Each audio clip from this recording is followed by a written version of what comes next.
Good morning, Saturday, December 12th, or 10th. I'll get my dates right one of these days. So it's the 10th of December. It is Saturday. I've been in since about 10 after 6. I was online this morning working with the units trying to flush the racks out. We just do that by raising and lowering and creating a wave. Anyways, try to push the debris off and then have it loosened up and then come through. But it didn't work. So I ended up having to come in this morning and right away clean the racks. So shut everything down remotely. Then it came in and just started cleaning the racks right away. Cold temperatures. It's about 16 degrees outside right now, which is surprising. We're going to go up to about 32 today, so it's not going to be too terrible. Sun's going to be shining, so it's not a bad day. A little bit of snow coming in tomorrow. They say about 2.5 inches tomorrow afternoon. Temperature's going to hang right around 32. But the snow, the big snow that was predicted for the next week is gone. So looks like might be an inch or two. That's about it. Far cry from the 9 that they had predicted. But right now we're running a total of 745 kilowatts. So both units are running really, really well. And they usually do right after you do a good cleaning on the racks. Let's go outside and take a look at the river because I haven't done that yet. It's still quite chilly out there, so bundle up.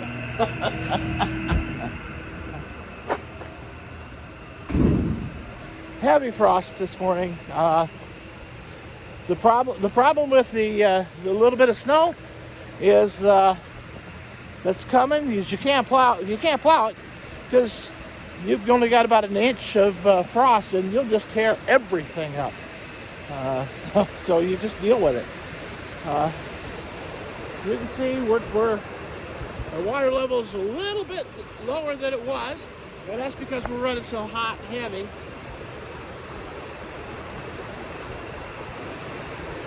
Get you down here and look downstream.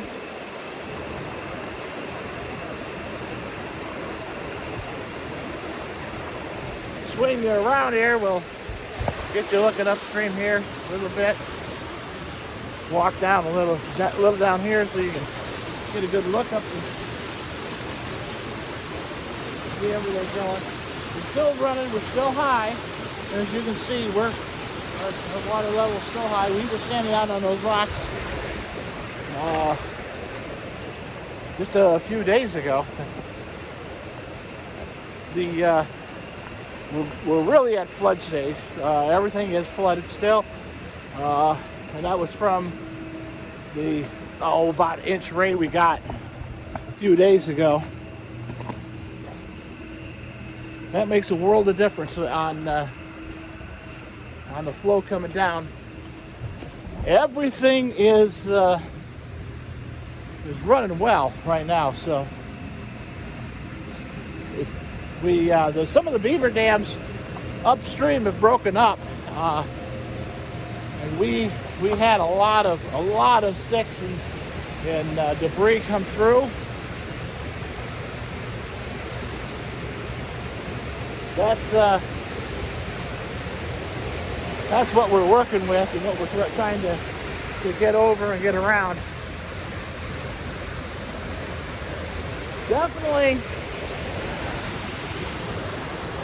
run a little bit slower coming over the waterfalls this morning through the bypass. Now you got to remember this section through here, the water, you can divert most of the water down through the 6-foot penstock and into the plant, and we're running about maximum right now. So we've got 240 cubic feet a second running through. Squirrel running over there. He thinks he's looks pretty fat. probably been eating chicken food. Chickens are out. They're fed. They were ready to get out this morning.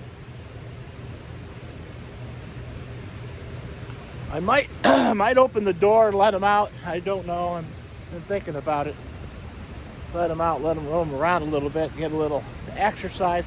The coop area is a little bit nasty. My fear is we start losing some more chickens. But, you know, we're getting 4 and 5 eggs a day now. 4 or 5 eggs a day for the 22 chickens that I've got, that's not a good number. So, real possibility that we do some different stuff here.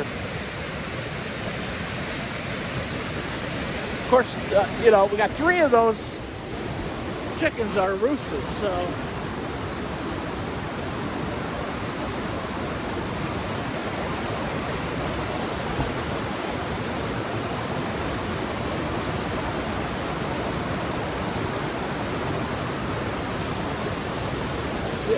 The other day we had a flashboard over in here on that edge.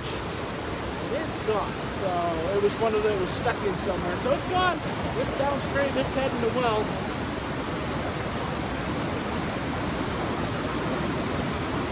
Go up here. I'll show you some of the way the ice forms on the trees.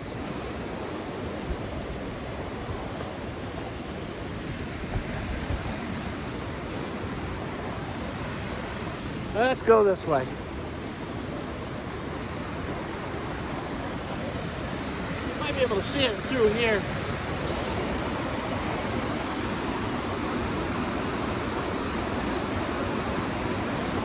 See how the mist freezes on the trees? And we'll go over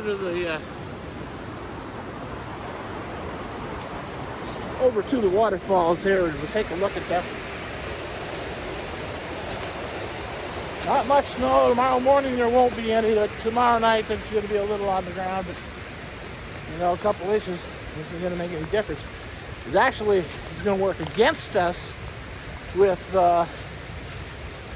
driving the frost deeper, because you'll get a couple inches of snow that insulates the ground. So that's not a good scenario. Not when you need to plow. Now you gotta go up into the trees.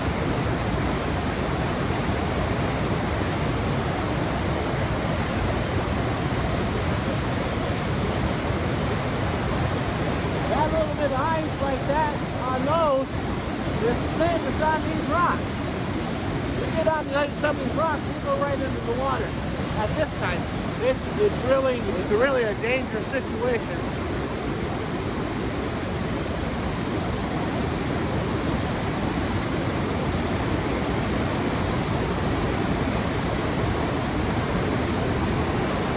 Yeah, the water is slowed down. The pond level dropped a little bit to where, yeah, it's closer to where it's supposed to be at this point. Just because you know, we're running so much water through the penstock right now, and we can get it in there. That's when you're at a flood stage, you think you would have all kinds of water and it'd be like, you know, you could run at maximum and you know, should never be an issue because you got so much water. But you also got to remember, we operate as a run of the river. So the river at flood stage goes out and picks up all of the dead debris, all the twigs, all the sticks, all the green grass, especially after it's already died off for the winter, brings it downstream. And that clogs to everything. So that gets to be a challenge. In the wintertime, especially when the water level is low, and we start seeing the sub-zero temperatures, we get what's called frazzle ice coming down the river. Frazzle ice basically goes over the rocks coming down the rapids. It super cools the water, and it kind of like sticks to everything. Well, the problem then is when the water level's low, we sometimes can get our racks, the tip of our racks, outside of the water. Well, the racks are steel, so that steel is taking the cold, the sub-zero temperatures, and driving it down 6-8 inches into the steel itself. And then you got that frazzle ice. That frazzle ice comes and immediately freezes to the rack. That can be a nightmare. So usually when we start seeing, if we got low water flow and we start to see super low temperatures, we basically about shut off. We turn it as far down as we can get it, enough to keep the generators running, and that's about it. Especially at night, when it's going to be 10 below, just to prevent that. We'll see what this winter brings. I don't know. Well, I'm sure we'll see that super cold temperatures. We always do. That's just one of those things that we get.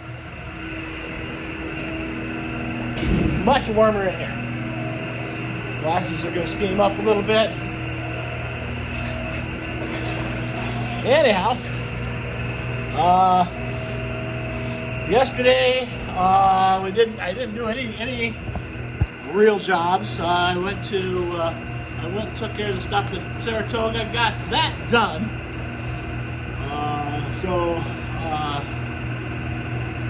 next week I start running and doing. I brought a calendar. I thought I brought my calendar. I did. I brought it over here. Let me grab my calendar.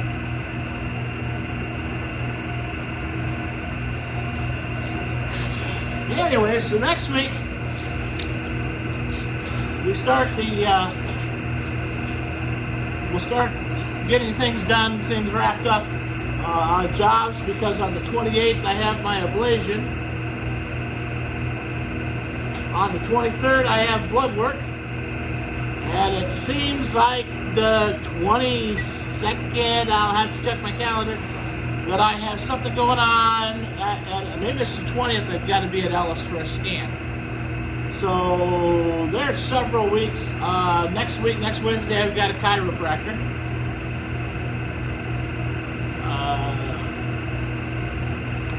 And the 28th, which the 28th we're going to have to cancel, because I will be getting a heart ablation. I'll be in the hospital 28th and 29th. So I'm going to basically take the week after Christmas off. I could do something the 26th, 27th, but after that I won't be able to do anything anyway. So I've got to get I'll get my release form from the cardiologist at point. My general practitioner says she's not going to release me. She won't give me a medical release because it's a heart condition. I'm seeing the cardiologist. And she said, get one from them. I'm just going to put it off. I'll get one on the 29th. Be released, and then I'll turn it in. They'll have it by the first meeting of the new year. So at the fire department. I was released without any from the hospital to return to work as tolerated. So I don't understand, other than the legal end of it. But it is what it is. I understand it. I understand that, you know, they don't want to be liable and say, well, you shouldn't have even been out there. But that's one of those hindsight 2020 things. If you're a firefighter and you're on the job, and as the couple that just died in Pennsylvania, they were in a house, got trapped, and they died in the house fire, trying to rescue somebody that wasn't even in there. So we can sit there and say, well, they should have been in there, but every firefighter knows, if so they believe that there's somebody in there, they're doing everything they can to save somebody. Risk a lot to save a lot. Risk a little, save a little. But if you believe, if you thought that there was a child in that house, you yourself would be in that house trying to find that child, doing everything you possibly could to save that child. And unfortunately, it's a bad situation, but that's what firefighters do. And you know, it's a brotherhood, but we hate to see a loss of anybody, but we understand. We're to do what we got to do.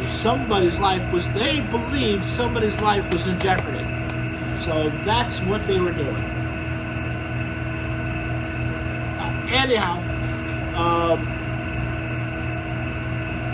another interesting thing was, we were coming in last night, we picked up some feed, coming back from Saratoga, swung into Northville to the Sacandaga dog food supply company and saw those nice people there, and picked up our Poulin grains and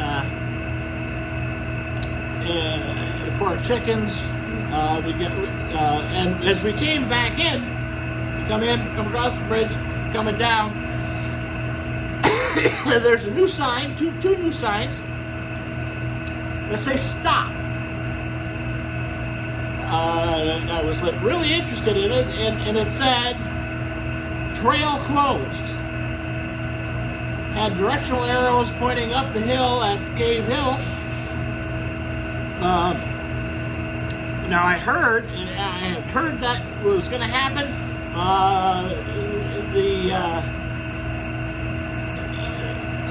One of the foresters had told me prior that, you know, they were going to do some logging, blah blah blah. But what that does is the old Route 8, which runs past here, runs all the way down, runs 3 miles back through the woods. Then comes back to Route 30. That was the drag strip. It was not uncommon to have snowmobiles going 60 and 70 mile an hour on that. Because it was nice, wide open, it was a highway, and they would just pack it. Now, I don't know what it's going to be. I don't know what's going to happen. I don't know where the trail goes. So it's going to be interesting to see how it goes. And truthfully, if the weather conditions remain like they have been, and we don't see a decent snow and get stuff packed, trail systems won't be open at all. It'll be a shame. It will be, because the people of the town rely on it. The businesses, some of the businesses rely on it. At least the bars do. The bars and the restaurants, and the gas station. Won't affect Oak Mountain, the ski center, because they make snow. So they're probably up there today, just banging it out. Speaking of today, I've got a couple jobs I got to get done. I'm going to help a buddy of mine, my buddy the electrician. We're gonna put some wire through a conduit to a generator. I told him I'd give him a hand this morning at 10, so I'm going to help him with that. Then I've got I've got to go up to Indian Lake because people, a place that I closed up. They still come up and enjoy over the time without any water in it, but which is fine. That's great. But they noticed that they put a new sump pump in, and they've got cameras in the basement, and the water level in the basement's coming up. So they texted me earlier and asked me if I could get up there, and I said, well, when I'm heading that way, I can. I'm not, it's not a, it's a go in and check, see what's going on. It's not like it's a service call, and maybe I should have run it like a service call. And I told him, well, I'm going to be going up there on, one day this week, and I'll swing up there and check. Unfortunately, I didn't get up there this week, so I got to go up because he texted me yesterday and said, looks like it's getting pretty deep. So I will get up there today. We'll check it out, see what's going on. I'll take my wife up. We'll go up. There's Stewart's up there. Always a good spot to get coffee. They have fabulous macaroni and cheese also. So we'll go up, get some coffee, get some macaroni and cheese. See how things are going. Check that out. And it gives us a nice ride. Also today, the Oak is doing their winter holiday fair, and I believe runs from 1 to 7. So we'll participate in that. We'll swing probably on the way back. We'll swing over there and go through that and see how that is, what's going to happening there. But it's going to be a leisurely day. I don't like. I work every day anyways here at the power dam, but I don't like working on the weekends. People think it's crazy. Well, why don't you? Because we're here. We're all here on the weekends. Well, you guys are on vacation. This is where you go to on the weekend. Do you work on Saturday and Sunday? No, you don't work on Saturday and Sunday either. I will do. I'll do calls to set up appointments to come in and do some work or look at the job, write an estimate or whatever. But I'm not gonna crawl around and do a repair unless it's an emergency. I'm not gonna change your kitchen faucet on Saturday. Just not gonna happen.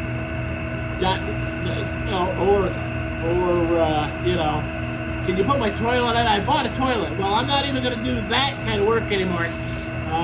If you don't buy the product from me, I'm not putting it in. It sounds cruel, but I got to make money on everything that I can make money on.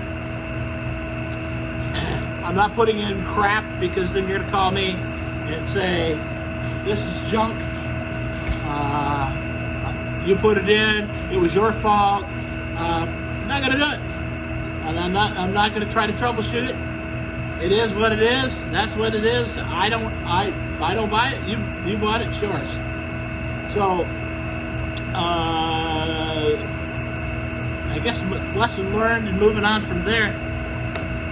All right. Well, I'm gonna do a little more checking around.